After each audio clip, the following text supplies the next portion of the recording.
Michael from QualityClassics.com. Do you like the C2? That's the second generation Corvette. We used to refer to them as the mid-years back in the day, but that's the second generation that ran from 1963 through 1967 and produced some of the most incredibly iconic American-made muscle of all time. Everything about them just oozes cool. That's from the performance to the looks to the reliability. They were usable, enjoyable cars. Now, I've been in almost all the platforms, and there's a lot of them. The menu of engines that came along during that period of time is pretty impressive, but the one that I never got in until this car right here was the Fuelie, the fuel-injected 327. Why is that? It's because it's so rare. I just never had an occasion to get in one, but I've driven this one, and you're going to go on a test drive with me in just a minute. Let me talk about the car just for a second. Okay, in '63, first year of the C2, you could get a fuel-injected Corvette. Wow. That was exotic stuff back in the day. Well, this is a '64. The very next year, the very same car. A little bit more performance, a little bit more horsepower, if you will, but basically the same car. So rare when new and super rare today. You never even get to see them. They're stashed away in some dead man's collection, or maybe they might show up at an NCRS Corvette event. This car is an unrestored, super nice survivor that has some perfect patina. It's guilt-free enjoyment. It's the kind of condition that I love them in. Okay. Let's go on. How do you know it's truly a cold start when people tell you it's a cold start and they touch this and they touch that, thinking that that proves anything? It doesn't. This is the only way you know if you have a cold start. Let's do a cold start on a fuel-injected Corvette. Okay, so we have a laser temperature gun. Again, the only way to prove a cold start. All right, so I'm hitting, you see that laser on the exhaust manifold, which would be the first thing to register any temperature? I'm reading 77 to 78 degrees. That's the ambient temperature. Okay, son, start the car.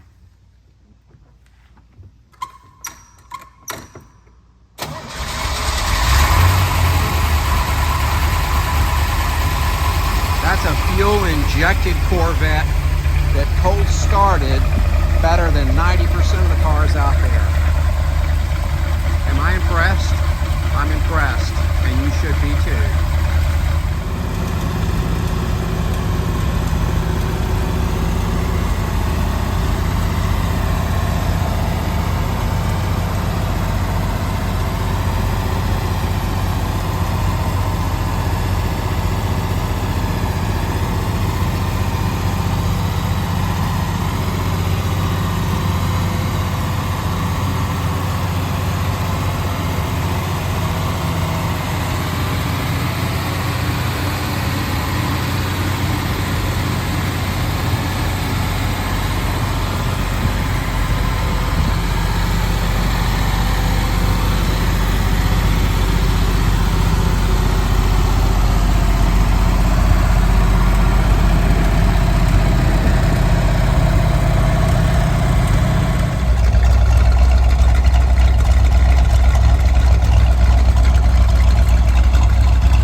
Okay, so here we go on our test drive.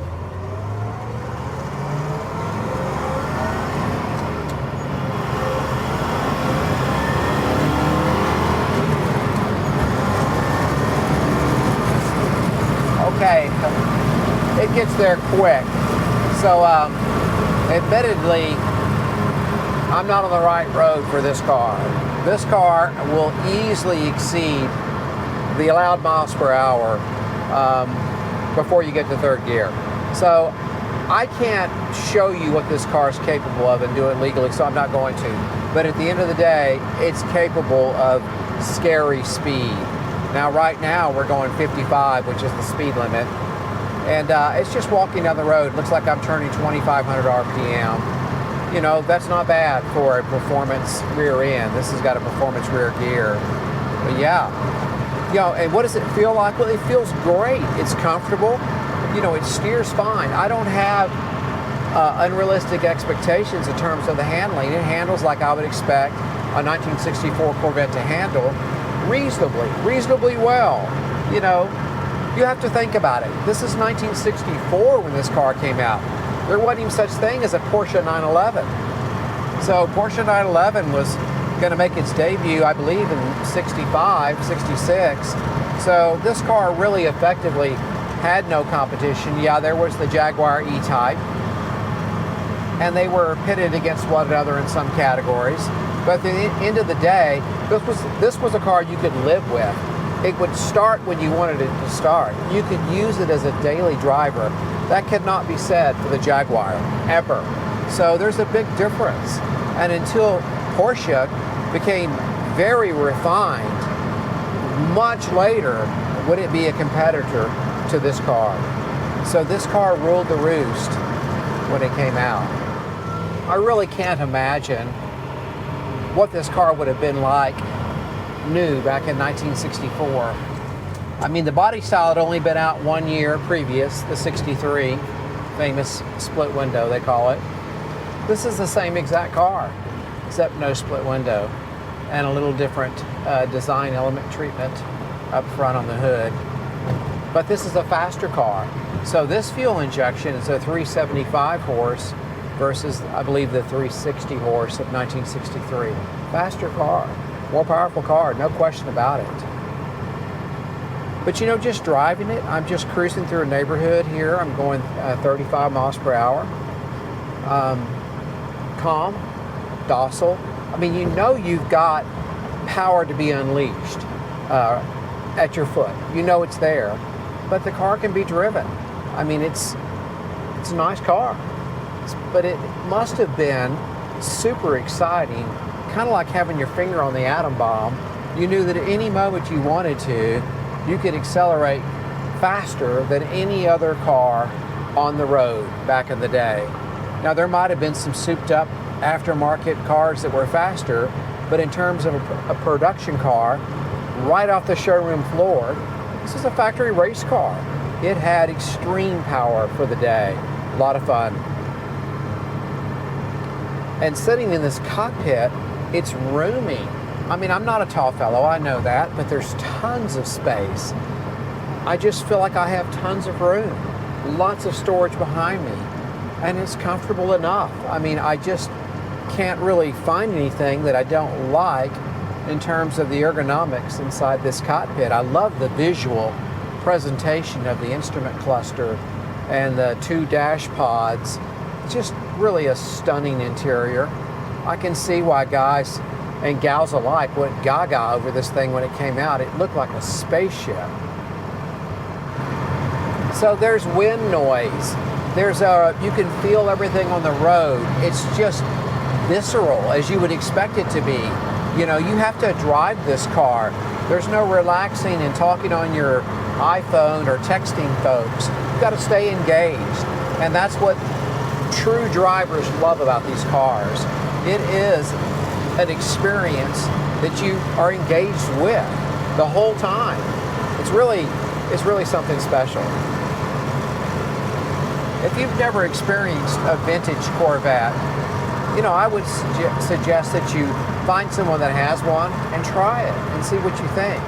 I mean, it just draws you in. It makes you want to be part of the experience. I love it. I think it's hard to beat. Okay, so I'm in traffic. I'm in a red light. She's idling beautifully. You know, it's not over-cammed. It's not rocking around. It just doesn't have any bad habits or bad ways about it. It's very smooth. It's fuel injection. Now, primitive fuel injection, early fuel injection, that it is. But it is fuel injection. So there's a lot of reasons that carburetors are now gone the way of the Dodo dinosaur and everything's fuel injection, but this was Chevrolet's foray into fuel injection. I believe the first time he might have had it on a production car was the 57 Chevy. a 283. And the first Corvette was maybe the same year, probably the same year. And then they got rid of it the year after this, 1965, and really focused on the big block cars, 396s and the 427s. But this car, believe it or not, will run with a big block car, the early 396s. I think the track time was pretty much the same, very, very close track times. The fuel injection car might have been a little quicker in the quarter mile. And we've got a train. So we're going to stop at this railroad track and let this train go by. But she doesn't overheat, doesn't get hot, no bad habits. It's a fuel injection car that you can live with, and that's a good thing.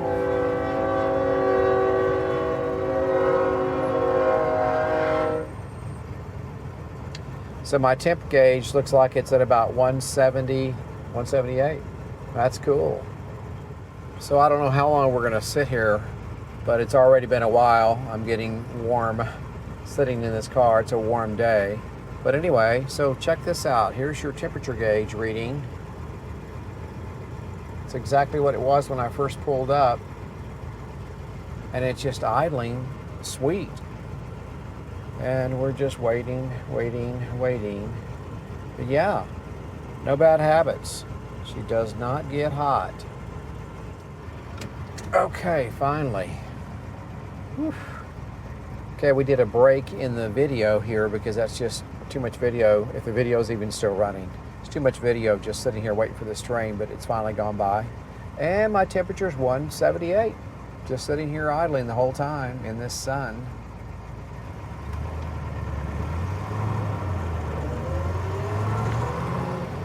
These are rough tracks.